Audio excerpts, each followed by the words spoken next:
দেখছেন সন্ধ্যার এসএটিভি সংবাদ। দেশে তৃতীয়বারের মতো আয়োজিত হচ্ছে সর্ববৃহৎ হ্যাকাথন প্রতিযোগিতা নাসা স্পেস অ্যাপস চ্যালেঞ্জ 2017। বিশ্বের 3 শতাধিক নগরীর মতো বাংলাদেশের ঢাকা, চট্টগ্রাম, রাজশাহী, সিলেট, রংপুর, খুলনা এবং বরিশালে আয়োজিত এই প্রতিযোগিতা 29 ও 30 এপ্রিল অনুষ্ঠিত হবে।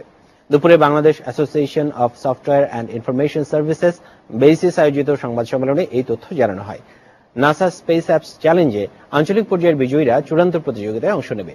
দেশে প্রতিযোগিতাটির আয়োজক বেসিস। সংগঠনের সভাপতি মোস্তফা জব্বার জানান, এবারের প্রতিযোগিতায় বেশ কিছু বিষয়ে বিভিন্ন সমস্যার সমাধান করবেন প্রতিযোগীরা।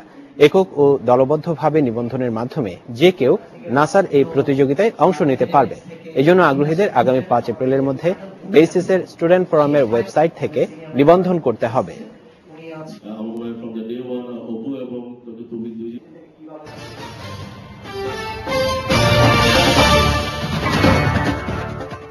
রোহিঙ্গা মুসলিমদের উপর মিয়ানমারের নিরাপত্তা বাহিনী নির্যাতন